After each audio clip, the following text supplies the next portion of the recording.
मन पढ़कर भविष्य बताने वाले पंडित धीरेन्द्र शास्त्री को दरबार छोड़कर क्यों भागना पड़ा? प्रेत दरबार का सच आया सामने। जिस कथा में शामिल हुए नितिन गडकरी, वहां पर क्या हुआ? 10 कमरों में सामान 30 लाख रुपए। बागेश्वर धाम आकर क्या बोले पंडित धीरेन्द्र शास्त्री? हमारे देश में फर्जी बाबाओं की कमी नहीं है, लेकिन बागेश्वर धाम के पंडित धीरेन्द्र शास्त्री जो करते हैं, उनके आगे विज्ञान भी फेल है।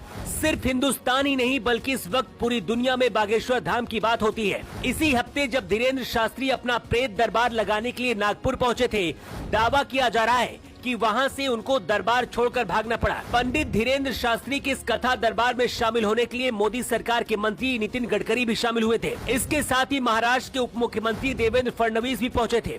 तो क्या सच में वहां पर कुछ ऐसा हुआ था जिसके बाद धीरेन्द्र शास्त्री भागकर लौट आए, या फिर कहानी कुछ और है? पंडित धीरेन्द्र शास्त्री के दरबार में आपने बड़े बड़े नेता और अधिकारियों को भी जाते हुए देखा होगा। यहाँ पर अर्जी लगाई जाती है, उसके बाद धीरेन्द्र शास्त्री उस शख्स का भविष्य और भूतकाल सब कुछ पर्चे में लिखकर बता देते हैं। धीरेन्द्र शास्त्री ने जब नागपुर में अपना प्रेत दरबार लगाया तो वहाँ भी कुछ ऐसा ही हुआ। महाराष्ट्र के नागपुर में पंडित धीरेन्द्र शास्त्री का दरबार 13 जनवरी तक चलना था, लेकिन यह अचानक से 11 जनवरी को ही खत्म हो गया। इसकी वजह अंधश्रद्धा निर्मूलन समिति को बताया जा रहा है। इस समिति के सदस्य और प्रसिद्ध एक्टिविस्ट श्याम मानव ने पंडित धीरेन्द्र शास्त्री के प्रेत दरबार को फर्जी बताते हुए पुलिस में शिकायत की है। इसी समिति ने कहा है कि अगर धीरेन्द्र शास्त्री की भविष्यवाणी सच है, भूत और आत्माओं से वो बात करते हैं, तो साबित करके दिखाएं।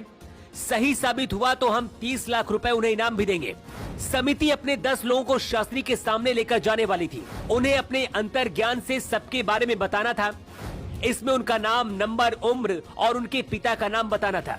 इसके साथ ही पास के कमरों में 10 चीजें रखी जानी थी। उन 10 चीजों को भी पहचानना था और 2 बार रिपीट करना था। अगर वो 90% रिजल्ट देते तो समिति उन्हें 30 लाख रुपए का प्राइज देती। आरोप है कि इस चुनौती को पूरा करने के डर से पंडित धीरेन्द्र शास्त्री अपना दरबार बंद करके 2 दिन पहले चले गए।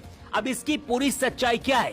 छतरपुर लौटने के बाद खुद पंडित धीरेन्द्र शास्त्री ने इसका खुलासा किया है। पंडित धीरेन्द्र शास्त्री ने कहा कि नागपुर में उनका कार्यक्रम तय समय के मुताबिक ही खत्म हुआ।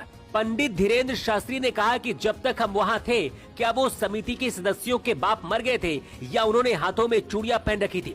शास्त्री ने कहा, जब हाथी चलता है तो कुत्ते भौंकते ही हैं। उन्होंने ये भी कहा है कि उनके पास कोई चमत्कारिक शक्ति नहीं है। हम सिर्फ हनुमान जी के भक्त हैं और लोग अपनी श्रद्धा से उनके पास आते हैं। पंडित धीरेन्द्र शास्त्री ने कहा कि उन्हें किसी को प्रमाण पत्र देने की जरूरत नहीं है। हमारे दरबार देश भर में लगते हैं, जिसको जहां आना है वहां पर आ जाए।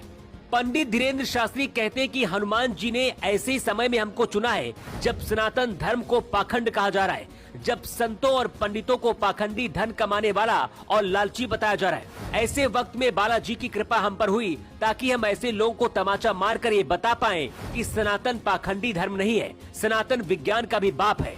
पंडित धीरेन्द्र शास्त्री ने कहा कि हम कहते हैं कि हमारे पास कोई चमत्कार नहीं है। चमत्कार के चक्कर में जो हमारे पास आना चाहता है वो हमसे दूर ही रहे।